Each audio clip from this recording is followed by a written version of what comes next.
Debout Congolais, unis par le sang, unis dans l'effort pour l'indépendance, dressons nos fronts.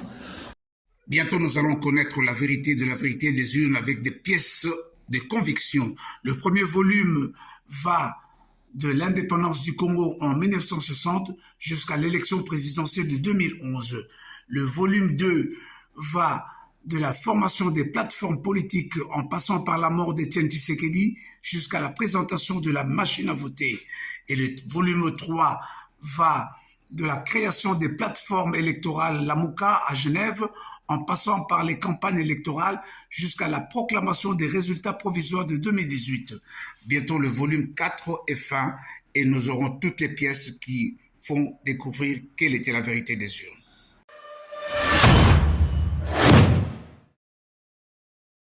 Matondo mingi na bino ba eboponi comme télévision pour na kokabula ba information topé ba analyse na décryptage elongo na mona mboka Samba Olonga. Merci na bino pour na fidélité na bino pe confiance renouvelée na émission na bino ya ba éclairé Debout Congolais. Boyebi malamu ete yambo émission oyo ebanda ngai muumbu na bino Samba Olonga nazalaka na tina ya ko rappeler na biso ete justice Yonzambe motomoko te aishapaka na contrôle nango elingi koloba ete nyonso oyo biso topozaka comme ba acte na se ya moi toyebaka kozwa litomba na yango soki osalaka mabe na nkuku topoza kosala ngo na mpwasa okanisi ete oza instoppable oza inarrêtable et que yo oza incontournable pour justice ya Congo eza possible que yo devient ango to pe justice ya États-Unis to ya France eza possible o échapper na contrôle nango to pe okanisi ko l'équipe biso na malinité ozali tout puissant yeba yango ke eza na mutu moko likolo na biso nyonso soki obimeli biso yanke nzambe babimelaka ye yanke te comptabiliser ba acte na yo sala examen de conscience. Il n'est pas tard pour changer parce que justice Yanzambe motomoko te aishapaka na contrôle nango. Actualité ezali dominée na bras de fer oyo ezali désormais connu entre le président de la République Félix Tshisekedi na quelques responsables ya Lingomba Otobengi catholique. C'est ce qui ressort aussi de cet échange, de cette sortie médiatique de l'évêque Monseigneur Fulgence Muteba du Katanga qui signe si le pouvoir continue de faire la sourde oreille et s'il s'obstine à faire du forcing, nous nous sentirons obligés de nous prononcer solennellement sur la crédibilité du processus en cours.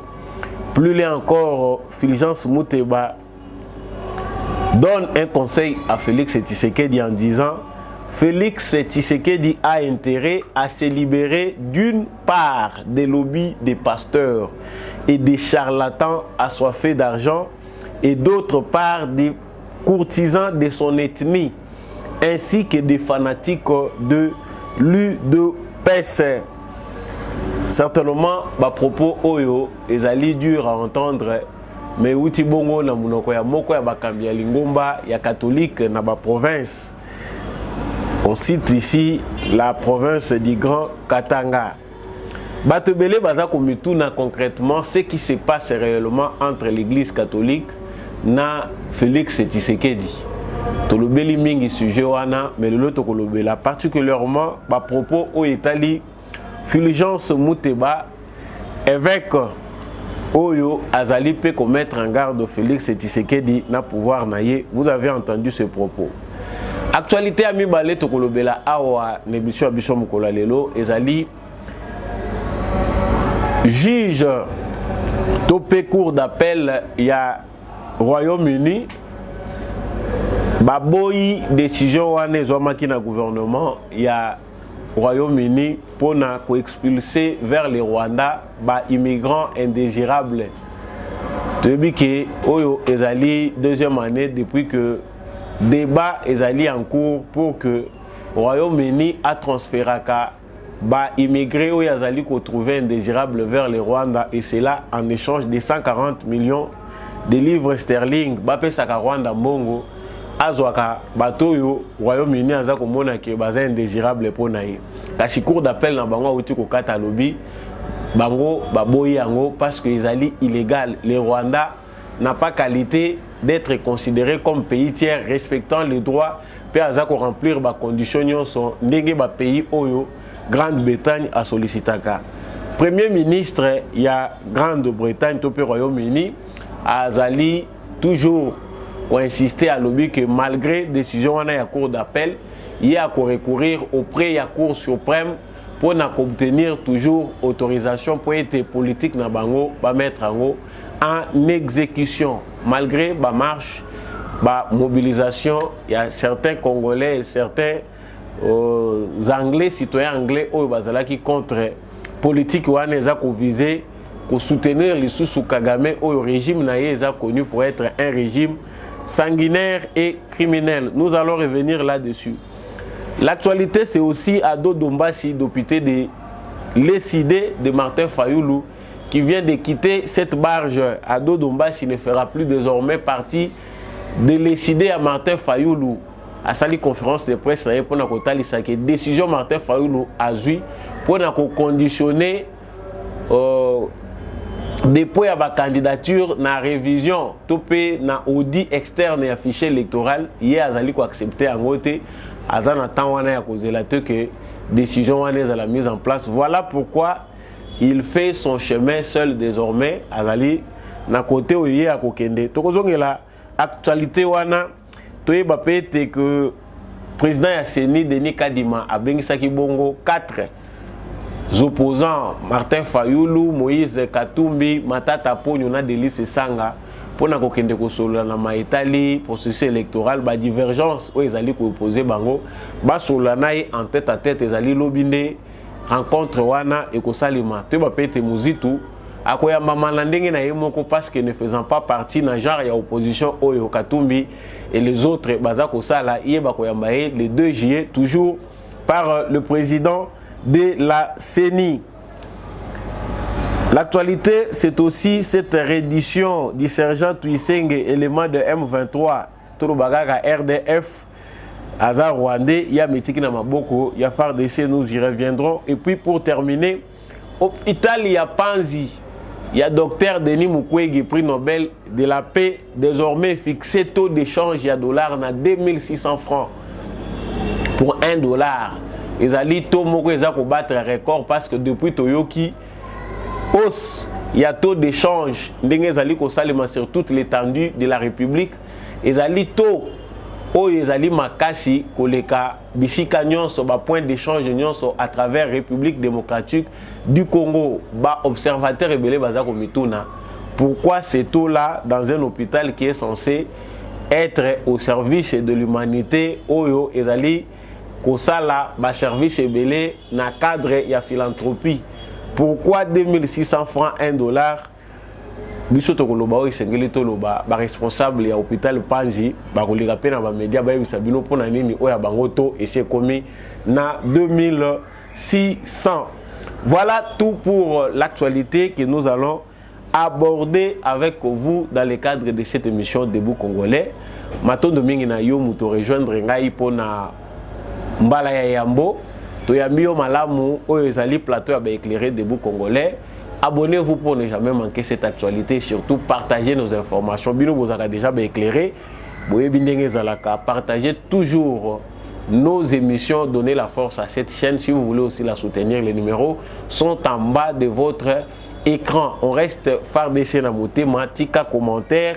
Depuis ville Nini Bato Bochaka Baville, je suis très content de vous. Je sais que vous êtes belé Bolandaka Biso na Suisse, na Belgique, vous êtes belé na Bossa de Bino Théo, noté Belgique T, Biso Nyonso, Toza Kolanda Bino, na Yebi qui na Belgique, pe vous êtes belé na Suisse, vous êtes belé na Irlande, Bamboka Eleki est belé que Samaolonga n'a pas le temps vraiment suffisant pour na Kotanga Bino Nyonso, mais retenez que toza ensemble, botia kangoka na commentaire, toko partager ngo elongo nabino. Fulgence Mouteba revient dans l'actualité. Bato yo ba monaki Fulgence Mouteba pour la dernière fois à travers ma sortie médiatique. bazwa qui est en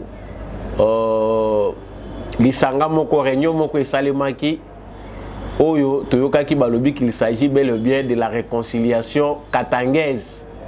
C'était sur son initiative. La surprise générale de cette réunion était que réconciliation katangaise ezalaki bongo rencontre ya Joseph Kabila na Moïse Katumbi qui s'étaient séparés depuis longtemps. Et c'était ça le symbole de la réconciliation katangaise qu'avait préconisé l'évêque dont on parle. Il s'agit de Monseigneur Fulgence Mouteba. Mais cette fois-ci, Fulgence Mouteba revient encore à la une de notre actualité parce qu'il est aussi parmi les gens où il faut se sentir offusqué, dérangé par les propos tenus na président de la République lors de son passage en Mbujimayi, lors du jubilé aussi à Bernard, Monseigneur Bernard Oyambujimayi a bandé ko fêté jubilé naé 25 ans naé à épiscopat. Ba propos wana toyebi que elobisaki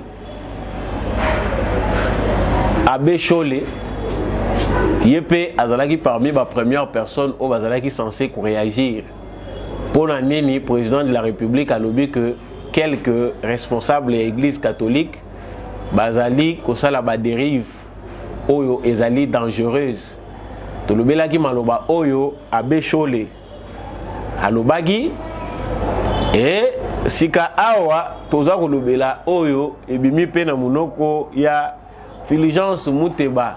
Cette fois-ci, lui, au niveau provincial, azali évêque. Toko banana na ba propos na ye liboso parce que toko yiko lobanyo sauté sans que toyo kanini ya lobaki. Batuni ligne rouge ezali nini na batu bayambaki na presse à lobby ligne rouge pour na ye si les pouvoirs continuent de faire la sourde oreille et s'ils s'obstinent à faire du forcing, nous nous sentirons obligés de nous prononcer solennellement sur la crédibilité du processus en cours. On est dans l'élection. Donc, pour la Fulgence Mouteba, il faut que pouvoir eyo kakabango makambo bango baza koloba par rapport au processus électoral. Tout de suite, que par rapport au processus électoral, l'Église catholique, pour ne pas dire les autorités, et l'Église catholique, bazali koloba même langage que Martin Fayoulou, Moïse Katumbi et les autres qui pensent que le fichier n'a pas été bien audité, le fichier, il n'inspire pas confiance. Donc, pour Nabango, il faut pouvoir en place à tenir compte. Inayango, ceux qui étaient Bango Barozala obligés de se prononcer pour la crédibilité du processus, c'est que le processus est crédible. Mais tant que autres là dans le fait, si le lobby yango balana que processus pour Nabango est crédible. L'Église catholique n'a pas été d'accord avec l'ECC sur l'élection de Denis Kadima. Donc, ça n'étonne personne, personne n'est surpris de constater que tout ce que fait Kadima n'est pas accepté par l'Église catholique et si on peut aussi d'office ajouter l'ECC. Kasi Akel Soumousika, Félix Tshisekedi a intérêt à se libérer d'une part des lobbies des pasteurs et des charlatans assoiffés d'argent et d'autre part des courtisans de son ethnie ainsi que des fanatiques de l'UDPS. Bandekunanga malobane uti na munoko sango. Oyo euphémisme baza kotangisa ngo na munoko sango ndenge nini okoki ko adoucir ba terme na yo soki oza koloba comment par euphémisme okoki ko latisa ba propos na yo caractère moko dérangeant. C'est-à-dire même soko lingozo ngisa batu na nzela ezali na logique moko ya bolingo. C'est-à-dire il y a une démarche cartésienne propre aux prêtres catholiques. Basango biso toyebi bazake même soko salima be alinga zongi saona nzela ezana lo lengo ya ko komemelo makambo. Mais awa ba propos ya sango na biso eza malamu to yolandango. Alobi Félix Tshisekedi fois se libérer dans lobby ya ba pasteur. C'est que ici l'évêque pour ne pas citer toute l'église, part déjà en guerre contre des pasteurs et charlatans assoiffés de pouvoir, assoiffés d'argent. Tout ce qu'on a nous wana. Ba pasteur oyo baza ba charlatan baza assoiffé na mbongo. Mais balobaka tango zolongola poti na lisu ya moninga yebaka pena kolongola nzete oyo eza na lisu na yo moko. C'est que pour ici, pour Fulgence Mouteba, mon Seigneur, bater mango pene bape sakango batu, ba Seigneur na biso. Donc, ba pasteur oyo baza ko entourer Félix Tshisekedi baza ba charlatan. Biso stoyebi signification ya kozala charlatan. Baza assoiffé d'argent. C'est que oyo yo oza ko sala eza soif ya argenté. Fulgence Mouteba a berné toute la communauté katangaise ici sur base d'une initiative. Ndenge na utaye ko lobango na début. Non, eza malamu ba fils nyonso ya Grand Katanga to sangana to zala uni to tika ba division, il faut unité katangaise ezala. Il faut ba fils et filles di Katanga to sangana to zala bomoko. Au départ, batu nyonso bakanisaki ke démarche eza nango propre na batu ya kwe moko boye sala ka pesengo batu ya kwe moko boye basangana bayokana entre bango parce que il faut ba vivre ensemble. Moment oyo Fulgence Mouteba bazali ko initier rencontre wana ya ba fils et filles di Katanga pour na ko consolider unité na bango eza ko chauffer entre Kasayen et Katangais na Katanga kuna. Les baluba, les Kasayen, bazali ko déranger biso, bazali ko ya ko zwa ba intérêt na biso. Nulle part tomoni mutu lokola un bon pasteur kozongi sabatu na nzela ko talisa ke note il faut tozala na bolingo non seulement envers nous les Katangais mais aussi envers d'autres tribus parce que tozali ekolo moko biso nyonso toza ba Congolais. Nulle part. La surprise générale a été que moto ya bengaki moninga Jida Joseph Kabila na Moïse Katumbi soki pe banda bakomaki déjà kokutana en 4 minutes oyebi pété. Mais pour que bamona bango ensemble oyo bakosaki biso comme réconciliation katangaise ezalaki nde démarche moko pona ko présenter opinion bosangani ya Joseph Kabila na Moïse Katumbi. Tout ça c'était sous l'initiative de Fulgence Mouteba. Ça ne se fait pas sans argent. Pour Fulgence Mouteba sala yango, il faut bapesa yembongo na batoyo bazali ko tirer bénéfice nango. Wana tokobenga ye charlatan te, tokobenga ye aza assoiffé d'argent te. Fulgence Mouteba qui est très proche du cardinal Ambongo, oyo aza ko sala batour nyonso na Kashobo et pas Moïse Katumbi. Fulgence Mouteba qui est reçu par Moïse Katumbi en culotte. Mutoye alati bilamba ya sango. Bilamba ya musala oyo asalelaka misa. Bilamba oyo ezali ko honorer profession na ye ya nganga na Nzambe. Baza ko yamba ye na politicien na culotte na lipapa. Atelemi pe en face na ye baza ko solola na ye. Wana ki charlatan na kozala assoiffé d'argent ezate parce que si c'était quelqu'un d'honorable ou aza ko respecter fonction na ye, je pense que kaka wana linga ki a reproché na Moïse Katumbi que vous n'avez pas à me recevoir comme ça chez vous. Donc tant na ye en tant que nganga na Nzambe okoyambanga lokola nganga na Nzambe okoyambanga na kilote na yote. Mais lokola eza cop ki bonganga na Nzambe wana eza nango apparence oyo ba Congolais basi ba yebi. Il a accepté d'être reçu comme tel et pas Moïse Katumbi. Et pendant ce temps, tous ces derniers temps, il a dit que à Kashobwe, les rencontres se multiplient entre des évêques catholiques, des responsables de l'église catholique.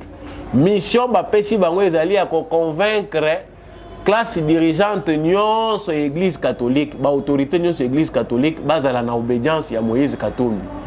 De la même manière que la politique que connaissait Moïse Katumbi, qui est le là, qui est bon sponsor de football et qui est télémisi Mazembe, qui est tous les supporters et fanatiques de Mazembe, l'équipe de Mazembe, seront des probables électeurs il amène cette même politique là pour l'église catholique, manipuler l'église via les responsables de l'église.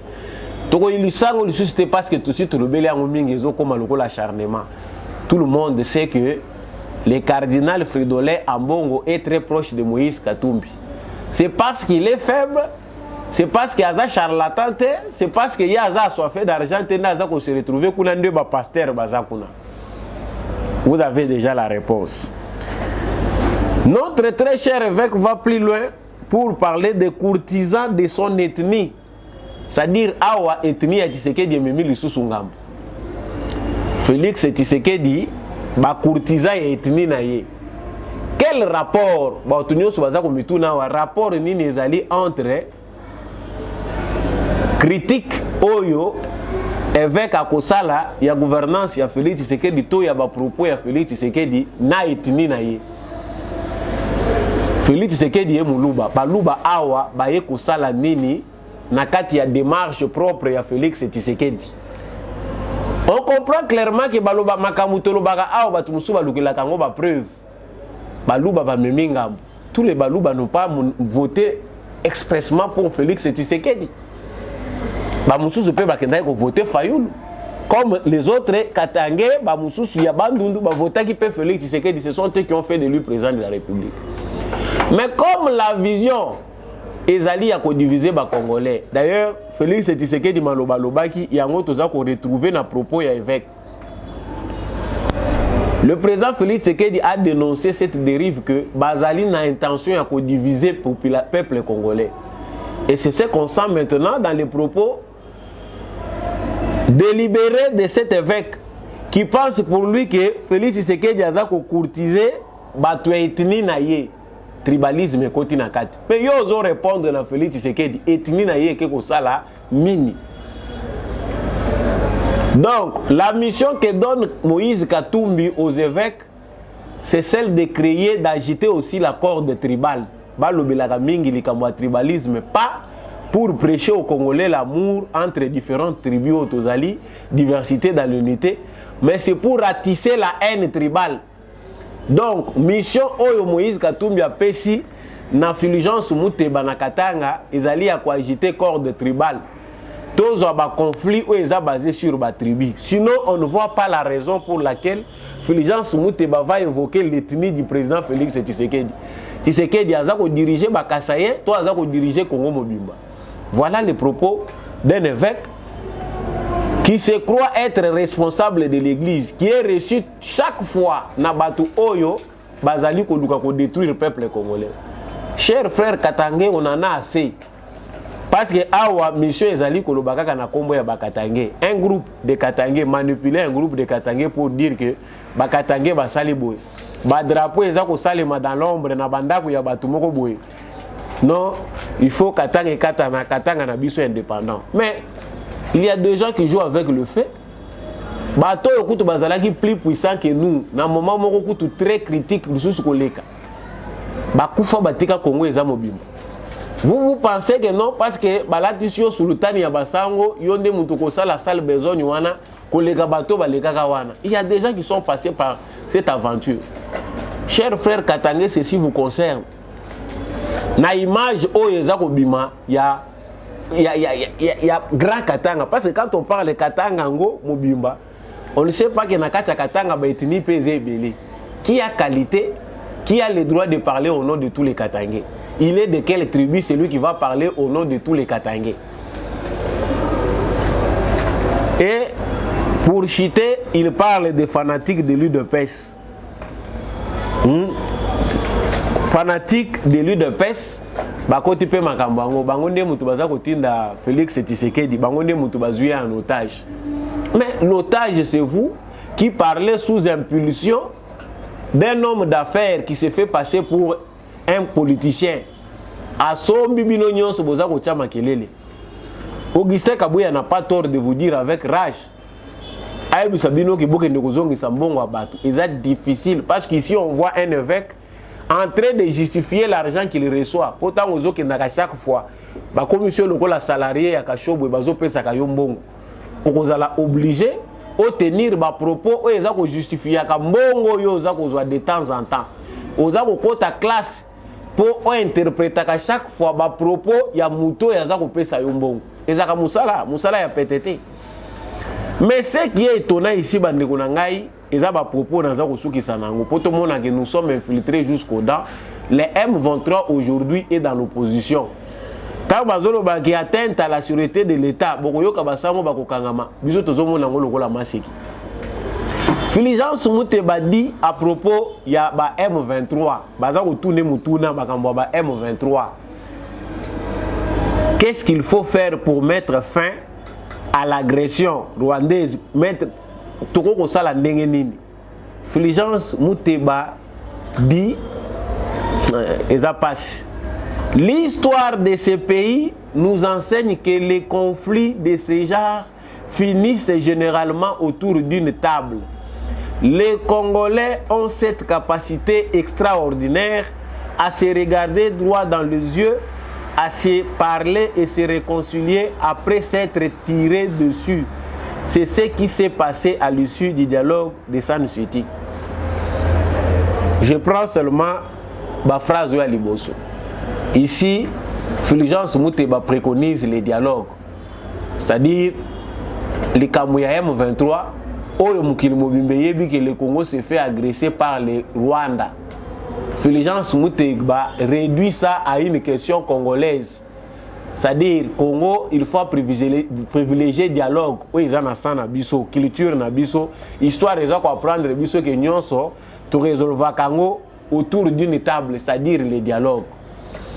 Qu'y a-t-il de différent entre les propos de Fulgence Muteba et les propos d'hier de Moïse Katumbi, qui pensait que le gouvernement ferait mieux de négocier avec les M23? Côté Touti, Moïse Katumbi, que ce soit de lui-même, que ce soit avec Via Kamitatu, n'a jamais condamné les Rwandais, n'a jamais parlé de mal contre Kagame. Moïse Katumbi n'a batunaye badaye kosenga qu'il faut dialogue avec les M23.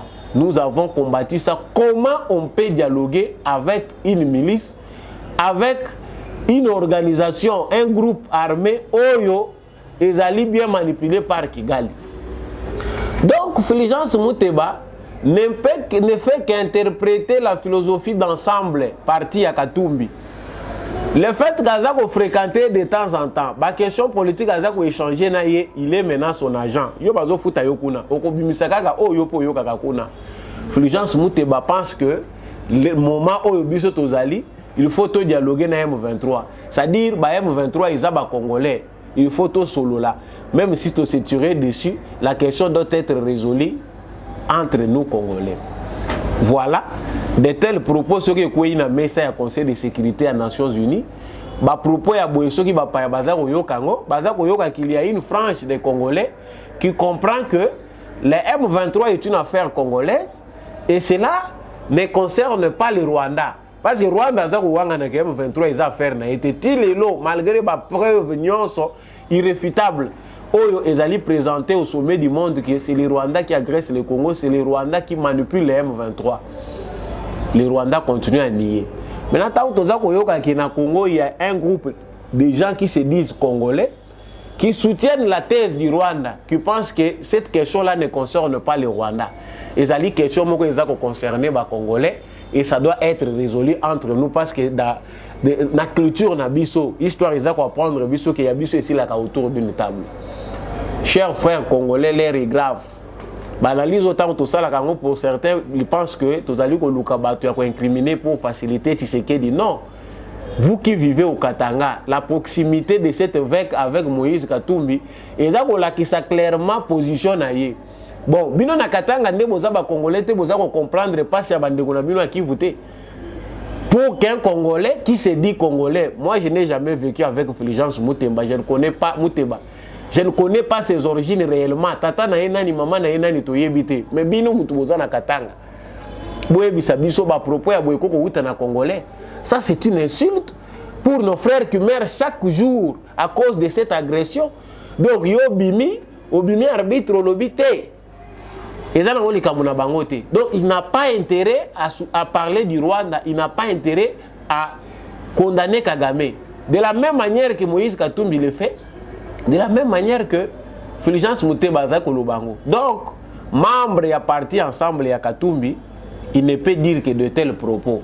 Tant que tu as kabino que M23 ici comme parti politique, ba te belé boza ko mona na Congo baza ba opposante.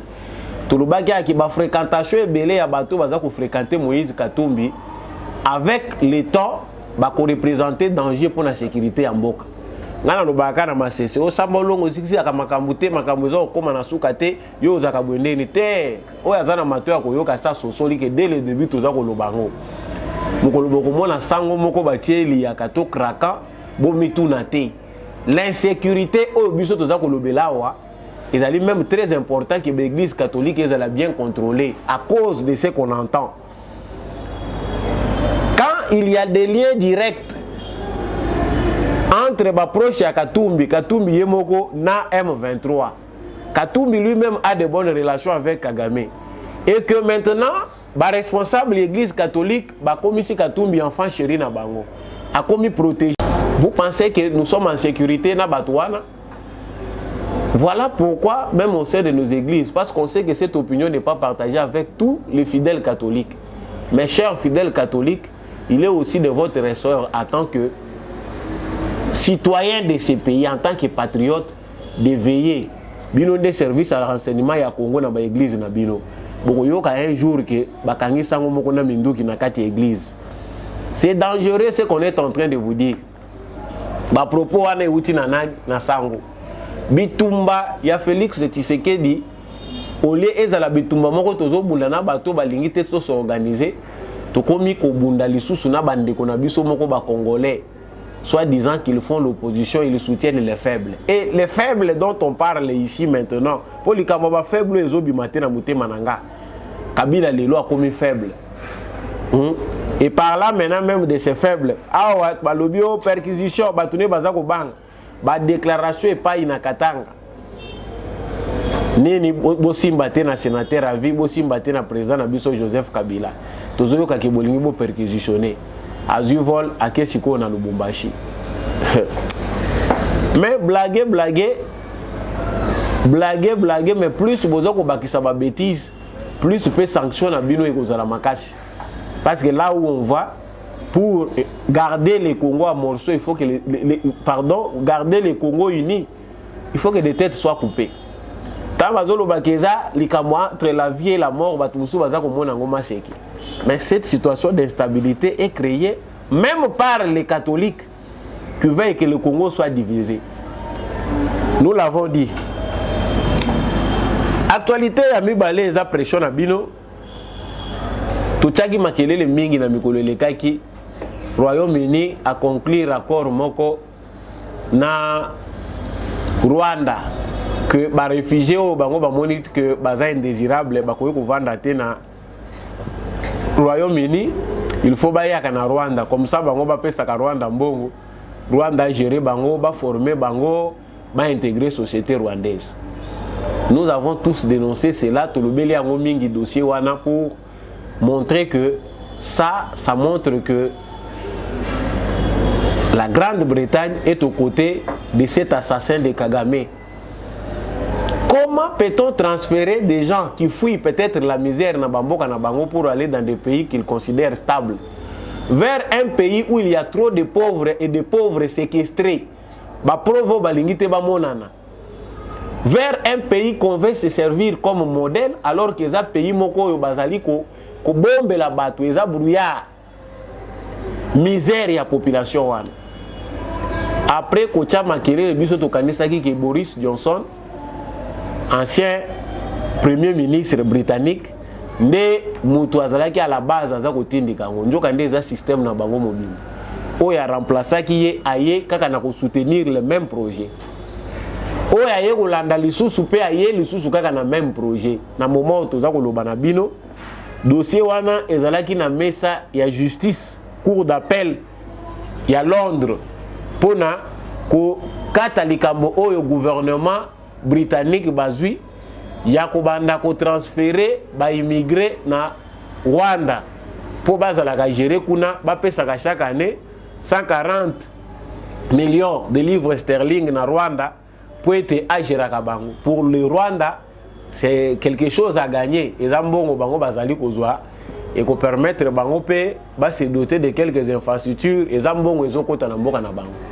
Mais pour nous Congolais qui dénonçons cette injustice internationale qui fait qu'un petit pays comme le Rwanda nous agresse, ils allaient acte moko criminel ou ils allaient honorer démocratie dans le monde. Comment ce pays et cet individu accusé de temps en temps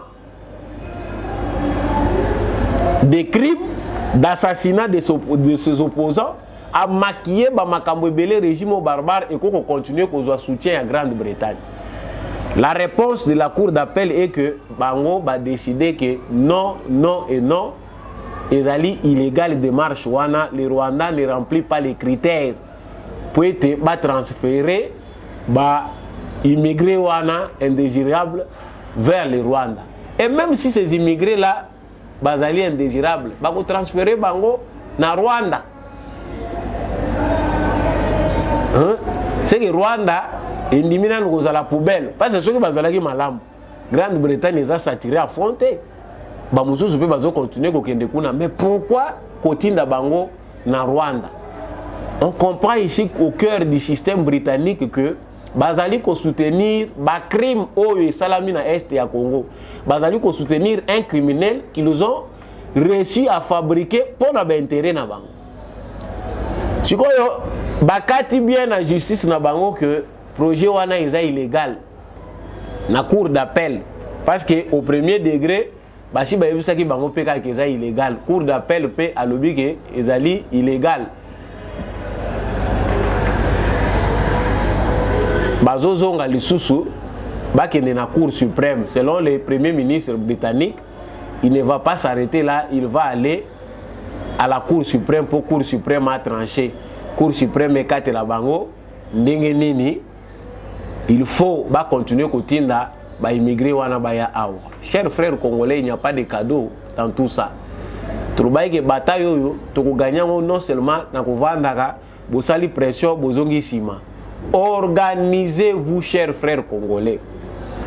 C'est très bien et important comme ma image ya ba criminels so oyo ezali na mutu ya Kagame ko sala ngo ba tableau ya ndenge baza ko violer basi, ndenge baza ko massacrer bana, ko kende ko exposer ngo liboso ya Cour suprême justice ya Grande-Bretagne à tous les niveaux ko tshela bango ba tableau wana ba mona musala ya dirigeant oyo bango bazali ko zo comme modèle pour ba kende ko tindela e bato oyo baza ko senga asile na Grande-Bretagne. Parce que biso tozo continuer ka kolela tozo lo bango na monoko. Non, l'organisation aussi compte. Ba Congolais bazali banda ya mboka ebele koleka ba Rwandais. Parmi les pays oyo ezali na un grand nombre il y a ba immigrés, le Congo aussi est parmi. Ba kende na ndenga normal, ba kende clandestinement, to leki ebele libanda, mais libanda wana bino botala ka ndenge baninga musu baza ko s'organiser te.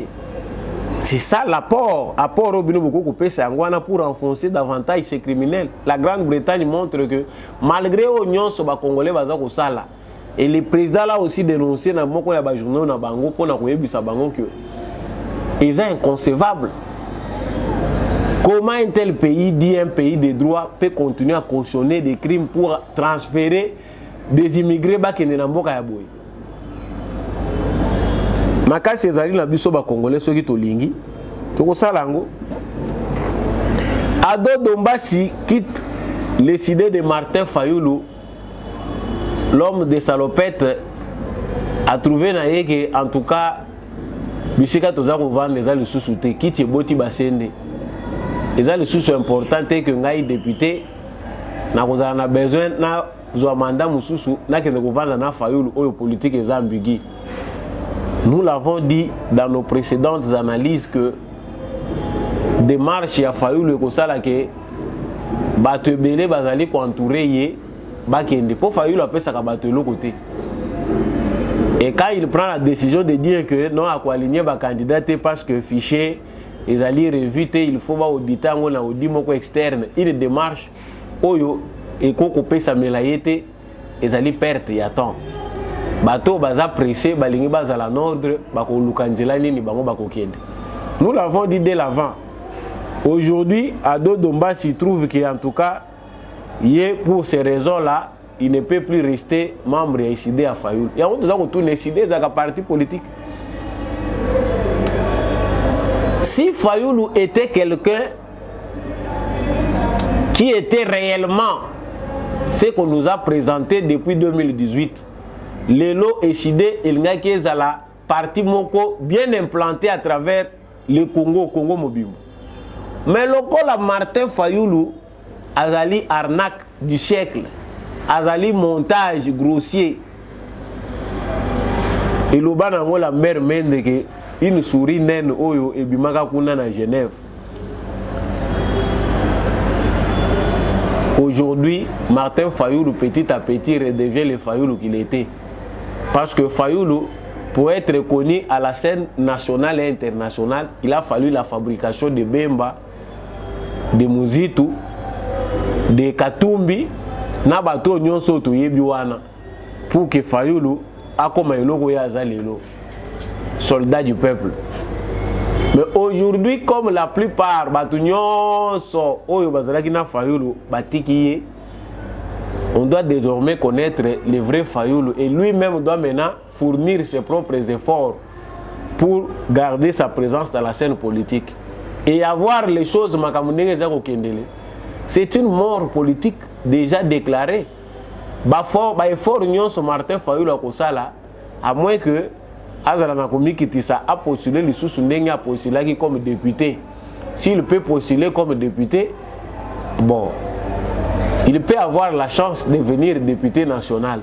Mais son ipena likambo kibongai yoyo bazako luba na Kinshasa likambo kibongai, il risque de tout perdre parce que aliro yango batu nyonso bakozwa na Kongo batu bolingo koma nango ya intérêt. Qu'est-ce que je gagne? C'est un peu le monde ce qu'il est aujourd'hui. Mais yo regarder batu na parti politique bazako kende élection te bazako mona perspective moko ya malonga ya venir te, qui va rester là-bas? Donc, on est quoi d'autre Dombassi qui quitte les idées de Martin Fayoulou. On est sûr qu'il y a la salopette à commencer qu'on a veste. Le gars là député nyonso pour nous retenir oyo ba député ba l'attaque. Hôpital Panzi, il y a Denis Mukwege, taux de change 2600 francs. Babambia ngo pe na mur. Sikoyo wana ezato moko ya sika oyo yebani ni na banque centrale ni na ba point d'échange union sur la République démocratique du Congo.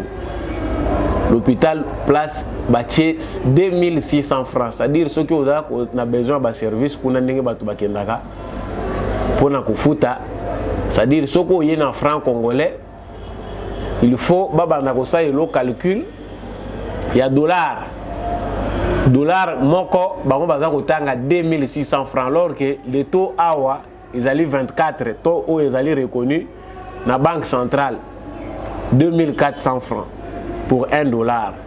Déjà Denis Mukwege na hôpital na ye oyo toyebi ke za kozwa ba donc outa mokili mobima ya bambongo batie déjà 2600 francs pour $1. Muto azoya na dollar azane na problème te. Mais bato ebele oyo bazali koya pona kopesa franc congolais parce que la plupart ya mbongo oyo ba mama na biso bato ebele baza iza ba mbongo ya franc congolais baza nango tango koya nango po akokisa talo basengi en $, il faut apesa ngo na to ya 2600 francs $1.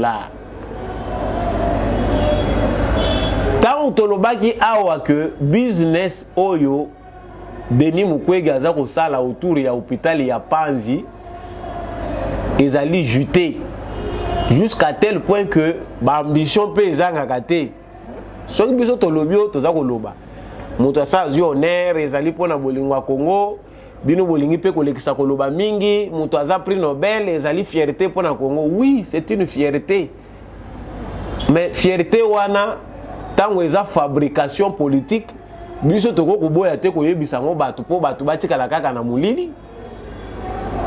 Aujourd'hui on sait que fabrication oyo ya prix Nobel ezalaki fabrication moko yanko pour créer parcours moko, créer image moko politique na Denis Mukwege. Il a été bien reçu par le président américain, lui et sa femme, na dîner. Bayambiye, parmi d'autres hôtes, il y a le président américain Joe Biden, Pepe Biden. Pepe Biden, makamuso azobo sanaka. Mais il y a beaucoup qui a se rappelé, bavandi na une table moko na mesa, baza ko lié ici kamoko. Bon, la logique dit que aza mutu moko aza ko sala fierté au service de l'humanité en réparant nos mamans oyo ba souffrir, bazali victimes, il y a ba violence sexuelle. Mais la politique dit le contraire. Tu sais que dit, Azako se pelisa, ba démocrate te. Comme Biden, Aza pyromane. Biden, Aza na ye automate loko bazako simba na bango ko utiliser ndenge balingi. Allez, Azako entretenir candidat we ya bango. Oyo, baza déjà ko fabriquer na ba calcul na bango. Cher département d'État américain, ce que tu as cher membre du département d'État américain, ambassade des États-Unis au Congo, dites à vos autorités, boye bisaba américain qui batika ko sakana na moto. Les douceux essaient fongwami au Congo et jouit un fils du pays à sa tête. Marche arrière exaté. Là c'est vrai que même ceux qui vont participer à une réunion d'urgence dans la Maison Blanche, bolobi ke bobo matiseke di pobo ça la plan mususu boza la confondu. Peut-être batu musu bazomona ngolo la blague, mais c'est au-delà de nos capacités humaines. Théâtre aussi to moni yango mingi. Ya ko fabriquer les biso bateau bazali ko rendre biso toujours tâche difficile. Un hôpital qui bénéficie des dons mais fait souffrir encore des Congolais na niveau ya boye. Bon azo kotisa azo sala business ba soin très cher aza ko tondisa kuna kote bazo koma mikanda balobi mutumoko. Donc les candidats les plus sérieux au baza ko sala biso publicité na ba français, l'homme honnête, l'homme intègre au baza ko sala biso publicité ba comité na mikanda. Mais tala makambo za ko leka na hôpital ya Panzi. Chers frères congolais, ne vous laissez pas berner. Ne vous laissez pas berner par cette publicité, il y a des médias. Ah oui, ça bien. Parce que lui, Mukwege pense qu'ils allaient honneur, il a bien reçu, il fait tout ce qu'il fait, le business continue. Azalaki cité Awawa, dans ma organisation criminelle, il y a collaboré avec nous, il finance. Parce que l'argent du terrorisme finance aussi l'hôpital Panzi. Entre-temps, au lieu de s'arrêter là, il veut encore exploiter les Congolais. Qui a dit Beni? Qui a dit que Beni, Ozoyo Kabakongo Balobi, qui a dit Penda, Zali Mawa Mingi. Tokotika la wana ko s'éterniser te, nakanisi oezaki lokola information to pesi yango pona bosuki ici, réédition na ran ya ba M23 ezako continuer. Le sergent Touisseng, élément de M23 de nationalité rwandaise, il s'est rendu de lui-même. Na mabogo ya ba FARDC. Donc na arme na ye nyonso akeko mitika kuna toyebisi bango que bien que aux yeux du monde le Congo est agressé biso moko toyebi que toza agressé, mais l'abattoir du Congo ne va pas se fatiguer na bana ya ba Rwandais onano ba comprendre que nos frères rwandais tirent les oreilles à leurs enfants de quitter l'armée si Kagame continue à les envoyer en RDC parce que ils n'auront pas de tombe. Tous ces cadavres-là, tous ces jeunes gens-là qui vont continuer à mourir. Dans l'histoire rwandaise, on va écrire quoi? Ils étaient au Congo pour faire quoi? Défendre quoi et pour quelle cause? Nous l'avons dit, émission de l'eau et Sili, Tombola Bendele et Sika Ozwami, debout congolais, on reste unis, FARDC na motema, Bendele et Kweyate. Merci Mingi Nandekombi Achako Azaraki Nasima ya caméra.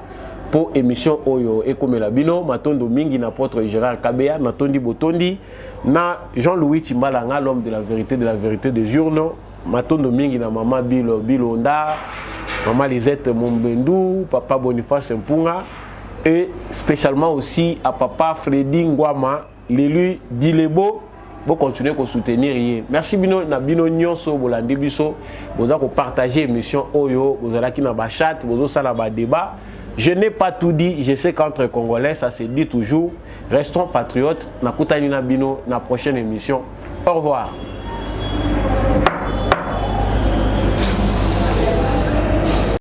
Bientôt, nous allons connaître la vérité de la vérité des urnes avec des pièces de conviction. Le premier volume va de l'indépendance du Congo en 1960 jusqu'à l'élection présidentielle de 2011. Le volume 2 va de la formation des plateformes politiques en passant par la mort d'Etienne Tshisekedi jusqu'à la présentation de la machine à voter. Et le volume 3 va de la création des plateformes électorales Lamouka à Genève en passant par les campagnes électorales jusqu'à la proclamation des résultats provisoires de 2018. Bientôt, le volume 4 est fin et nous aurons toutes les pièces qui font découvrir quelle était la vérité des urnes.